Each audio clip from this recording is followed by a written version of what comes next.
So today I picked out 6 more from the collection to show you. First up is the most beautiful box of the lot, the black and gold foil deck. I mean, just look at it. I display this one on my shelf for the box alone. Matte black with hits of glossy black and a super nice gold foil on the front and the back that just makes it an eye catcher. Moving on to the cards themselves, they're actually pretty similar to a standard deck, just with some recolors. The black cards are the same, and the red is just a darker shade compared to normal. But I really like the face cards, which are a clean mix of black, silver, and gold.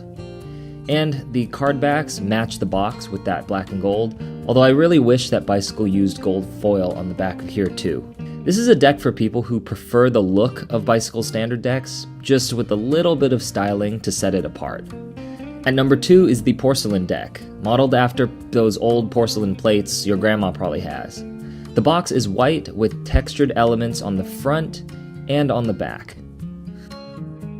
Opening up the box, it's always nice to see it done in some color with a little bit of styling on the lid. And these cards are awesome, with the nice looking ace of spades, and the black cards actually being a really dark blue. The face cards are equally nice in both colors, with a lot more blue and a lot more red compared to normal. Plus, there's some cloud detailing along the frame just to keep with that porcelain styling.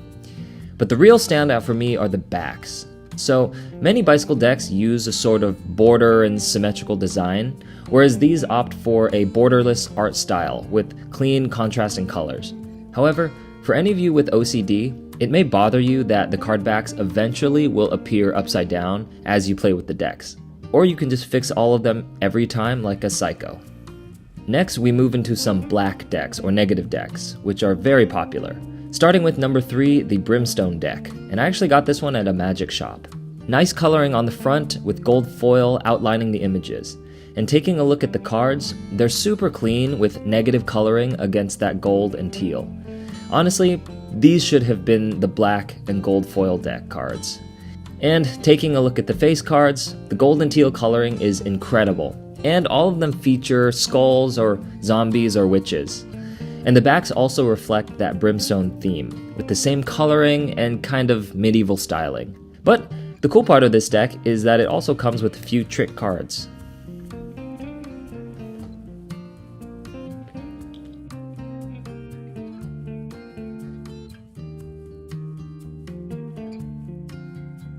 Number 4 is another black deck literally named Dark Mode, like the setting you can turn on your phone or computer.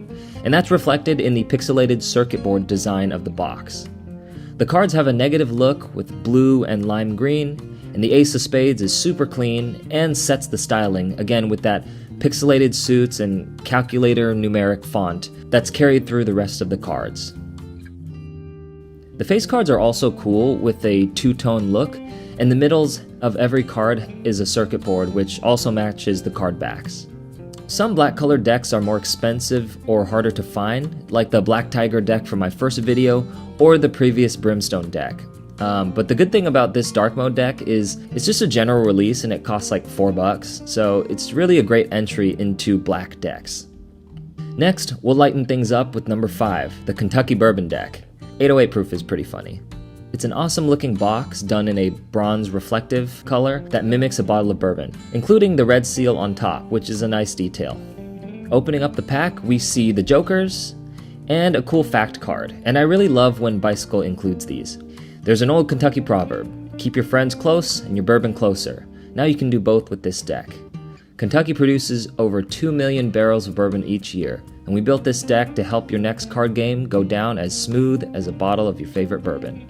They're done up in a stylized version of the standard Bicycle decks, and all of them have an action involving alcohol. Like look at this Jack bartender, or this Jack that says just downing the whole bottle, and look at this classy king. And the backs to me are as nice as the front. It's a simple design, but something about the unique color combination just does it for me. A purplish brown with the tan and a dark reddish color makes a very clean look that matches the theme. And this deck might be my favorite of the 6 because every detail in the deck fits the theme. And so as my collection grows, I'm starting to look for more like this, instead of decks that are just recoloring the standard Bicycle deck. And finally, let's get a little weird with number 6, the hidden deck, or as I like to call it, the Illuminati deck. Gold foil placed against red and black symbols makes this box look kinda creepy. Opening up, we have the Jokers and another fact card, a deck shrouded in mystery. The hidden deck invokes the symbolism of secret societies. These cards feature designs inspired by the societies that use signs and passwords to safeguard their best kept secrets. The ace has a nice all-seeing eye, but the rest of the cards are pretty standard. But this deck is saved by the face cards yet again, which look awesome. I love that they ditched the classic borders and the styling of the face cards and went for a skull theme for each one. So overall, it's very nice and just different enough to set it apart. And there you have it, 6 more decks from the collection. So which one was your favorite? There are hundreds of card decks out there, so I'd recommend just going out and finding the right one for you. Anyways, hope you enjoyed the video, comment below if you want a response, and subscribe for more everyday gear videos. Thanks!